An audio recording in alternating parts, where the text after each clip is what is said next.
പോറ്റി എന്നൊരു ജീവി ഇവിടെ ഉണ്ടായിരുന്നു എന്ന് സഹപ്രവർത്തകയായി നമുക്ക് സംരക്ഷിക്കണം. കോൺഗ്രസ് പാർട്ടിയിലേക്ക് കടന്നത് വന്നതുകൊണ്ട് അതിന്റെ പേരിൽ അവര് ഒരു തരത്തിലും ദുഃഖിക്കാനോ പ്രയാസപ്പെടാനോ പാടില്ല എന്നുള്ളത് നമ്മളെ സംബന്ധിച്ചിടത്തോളം നമുക്ക് അത് ഉറച്ച് ആ തീരുമാനത്തിലെത്തണം. അത് തീർച്ചയായും അവര് വാക്കുകൊണ്ടോ പ്രവൃത്തി കൊണ്ടോ ഒന്നും ഈ കോൺഗ്രസ് പാർട്ടിയിൽ വന്നതുകൊണ്ട് അങ്ങനെ കോൺഗ്രസ് പാർട്ടിയിൽ വന്ന് ആർക്കും അങ്ങനെ ഒരു ദുരനുഭവം ഉണ്ടായിട്ടില്ല എന്ന് നിങ്ങൾക്ക് എല്ലാവർക്കും അറിയാം, നമുക്ക് എല്ലാവർക്കും അറിയാം. നമ്മളുടെ പാർട്ടിയിലേക്ക് ആയിരിക്കണമായിരുന്നു. രാഷ്ട്രീയത്തിൽ നമ്മൾ പഞ്ചായത്ത് മെമ്പർ ആഗ്രഹിക്കുന്നത് തെറ്റാണോ? നമ്മൾ മുനിസിപ്പൽ കൗൺസിൽ ആകട്ടെ ആഗ്രഹിക്കുന്നത് തെറ്റാണോ? അല്ലെങ്കിൽ MLA MP മന്ത്രി ആഗ്രഹിക്കുന്നത് തെറ്റാണോ? ഒരു നേതാവ് പറയുന്നത് ഐഷ പോയി ജില്ലാ പഞ്ചായത്ത് വന്നപ്പോൾ അതിനാകണം അവസരം അത് ആകണമോ അതുകൊണ്ട് അത് MLA ആകണമെന്ന് പറയും, MLA ആകണമെന്ന്. ഇനി മന്ത്രിയാകണമെന്ന് പറയും, അത് നടന്നില്ല. മന്ത്രിയാകുമ്പോ പിന്നെ മുഖ്യമന്ത്രി ആവണമെന്ന് പറയും, അത് പ്രധാനമന്ത്രി ആവണമെന്ന് പറയും.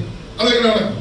ഒരു CPM-ന്റെ ഒരു നേതാവ് ഇന്നലെ ഈ ചാനലിൽ കൂടെ അല്ലേ ഇവിടെ ഏതാ ഒരു ഓൺലൈനിൽ കൂടെ പറയാം. ഞാൻ ചോദിക്കുന്നു, ഒരിക്കലും ഐഷ പോറ്റി തനിക്ക് ഇന്ന സ്ഥാനം വേണം എന്ന് ആവശ്യപ്പെട്ടിട്ടില്ല. അവർ സ്ഥാനങ്ങൾ ചോദിച്ചതല്ല, സ്ഥാനങ്ങൾ അവരെ തേടിച്ചതാണ്. വല്ലാണ്ട് എന്തിനെന്നെ വിളിക്കാൻ വന്നതെന്ന് ചോദിച്ചു. അപ്പൊ എനിക്കൊന്നും ഇല്ല അവിടെ റോളെന്ന് അവരോട് ഞാൻ ചോദിച്ചു, DEയോട് ഉൾപ്പെടെ, നിങ്ങൾ എന്തിന് എന്നെ വിളിക്കാൻ വന്നു? അങ്ങനെയുള്ള നിരവധി അനുഭവങ്ങൾ പുത്തൂർ മുക്കിലെ, മാവടിയിലെ, ചെട്ടിയാരഴിയത്ത് പാലം, അറക്കടവ് പാലം, കഴിഞ്ഞ ഗവൺമെന്റിന്റെ കാലത്തെ വീഡിയോസ് നിങ്ങൾ നോക്കൂ. അറക്കടവ് പാലം തീർന്ന അപ്രോച്ച് റോഡ് മാത്രമേ ഉള്ളായിരുന്നു. കോവിഡ് കുറച്ച് പ്രശ്നം ഉണ്ടാക്കിയിട്ട.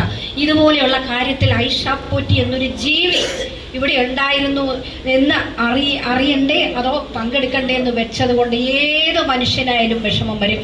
ഈ കാര്യങ്ങളൊക്കെ ഞാൻ പറയേണ്ടവരോട് പറഞ്ഞിട്ടുള്ളതുമാണ്. പക്ഷെ ഞാൻ ഇതൊന്നും പബ്ലിക്കായിട്ട് പറഞ്ഞിട്ടില്ല.